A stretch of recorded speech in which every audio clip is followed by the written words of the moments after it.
Magandang araw, people of the Philippines.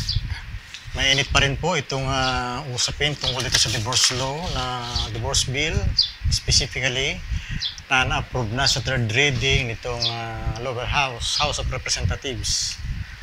At so far, hinihintay na lang natin yung kung ano magiging action dito ng Senado. At nakikita rin natin na mayroong ilan sa mga senador na tumututol dito, mga politiko, ay itong magamang Villanueva, si Joel Villanueva, at saka yung kanyang tatay, yung preacher ng Jesus is Lord. Tumutol-tol din niya si Cynthia Villar, at sinasabi naman ni Cynthia Villar ay happy raw naman ang kanyang marriage. Masaya raw siya sa kanyang pagiging kasal, kaya siya ay tumututol dito sa divorce law. Sa parte naman ng divorce ng Villanueva, father and son, ang kanilang katwiran ay baka daw maging parang drive-thru itong divorce law. Ang ibig sabihin niya, mga korte, parang baka daw maging drive-thru. So, inihalin tulad niya ito doon sa pag-order ka ng pagkain, sa drive-thru, sa mga fast food. Si Cheese naman, Escudero, Senate President kasalukuyan, na sinasabi naman niya ay gagawin na lang daw affordable yung annulment. Parang si Coco Pimentel, ganun din, just make the annulment easier. So, meron pa ilang mga hayagan tumututol. Sa lower house nga, ang principal author nito ay si Edsel Lagman, at sa Senado naman, I think ang principal author dyan, ito, 2005 pero ito sinimulan. Actually, nung wala pa si Risa. Pero so, parang siya nga ang prime sponsor nito sa Senado ay si Risa Hontiveros. So, yan, abangan natin. Ito kaya ay makalusot sa kasalukuyang administration. Sa tingin po ay may posibilidad, despite this mga tumututol ng mga politiko. May mga posibilidad kasi si BBM man ay hindi katulad ni Duterte na ni Digong na nung siya nakaupo, sinasabi lagi niya na hindi ito makakalusot dahil ayaw daw ni Inday. Can you believe that? Yun ang sinasabi niya lagi, hindi makakalusot yung divorce kasi ayaw ni Inday. So, parang pinahiwatig niya sumusunod sa patakaran ni Inday, ni Sara Duterte. Noong time na yun, mayor ng Davao. Anyway, that's another matter, Pero parang mali, President ka, tapos sasabihin mo yung anak mo masusunod dito sa divorce law. Sablay ka agad, Now, sang-ayon dito sa version ng, ito ang ilang nilalaman ng version ng lower house. Ito ang ilang sa mga grounds. I think ang nakalagay dito siguro, baka hindi lang, baka na-misquoted lang nung dyaryo. Kasi sabi doon sa dyaryo, under the bill, troubled couples may file a petition for absolute divorce using the following grounds.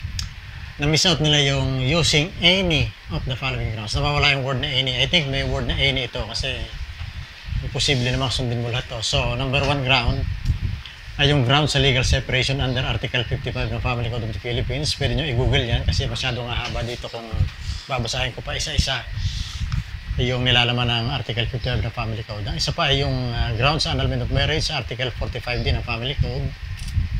Naroon yun.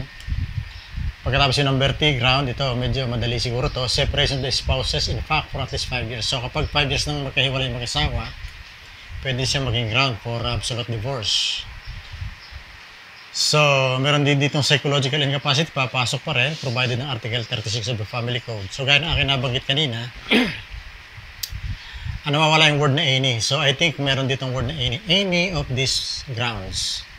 So irreconcilable differences, yung talagang para silang tubig at asin.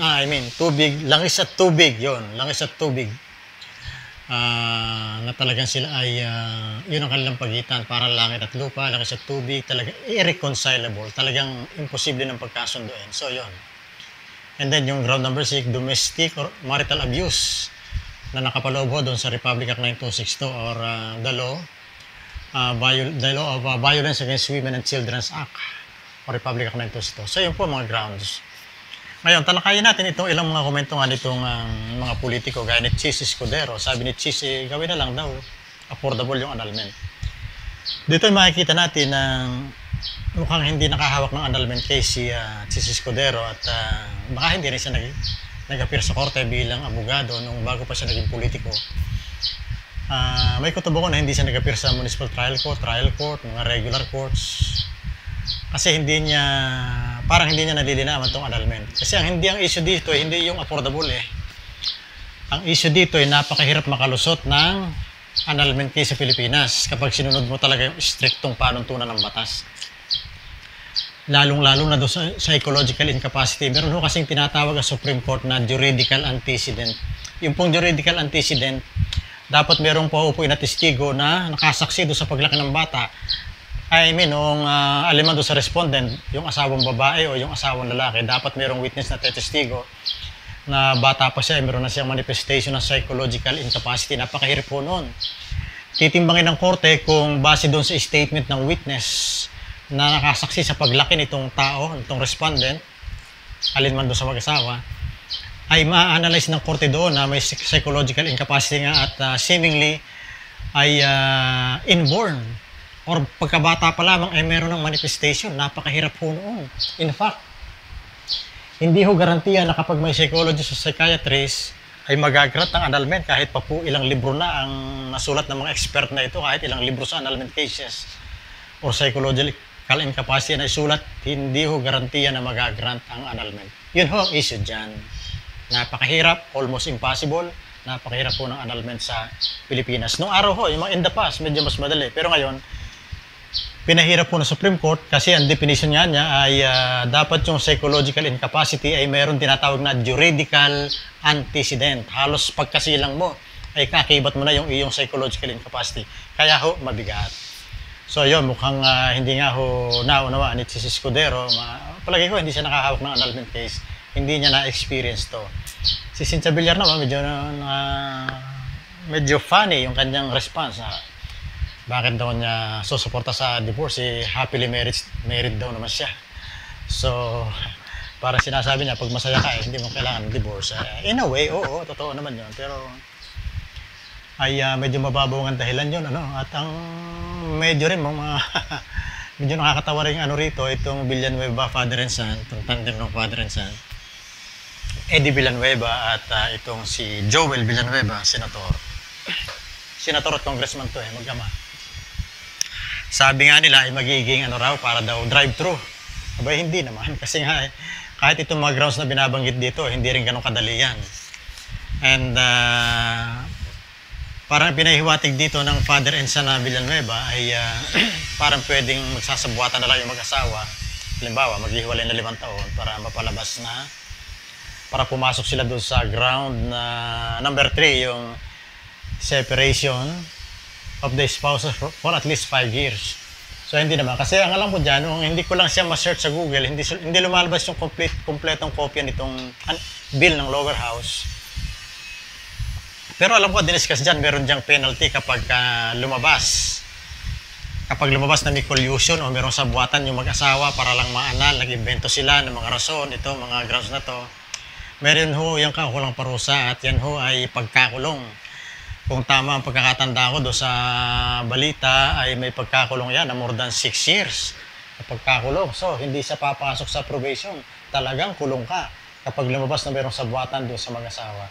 So, hindi ako naniniwala na hindi ito magiging parang fast food gaya na sinasabi nitong father and son Villanueva. So, yun po ang aking palagay dito sa divorce law. At muli, babalik tayo doon sa ito kay aprubahan ng palasyo. Ngayon nakaupo na si PBBM. Sa tingin ko ay may posibilidad na paboran to ni PBBM. Kasi hindi naman siya kaigting ni Digo at hindi naman gano'n ang kanyang katwiran. Hindi naman niya sinasabi na ayaw ni Sandro, kaya hindi makakusot siya divorce bill kasi ayaw ni Sandro. O ayaw ni Lisa, hindi naman siya nagsalita ng gano'n. Si Duterte to noon talaga sinasabi niya, hindi makakalusot yan divorce bill kasi ayaw ni Inday.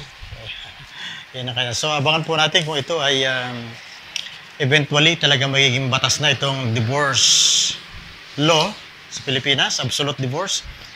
Pero the mere fact na ito ay nakalusot na sa lower house sa third and final reading, ay malaki ang aking paniniwala na ito ay makakalusot din sa Senado. Kahit tumututol dyan itong ilang mga senador, malakas ang aking kutob na makakalusot yan. At pag nagkaganon, ay may ibsa na rin nga yung dinaranas na pagtitiis ng ilang mga biktima ng violence, spouse violence,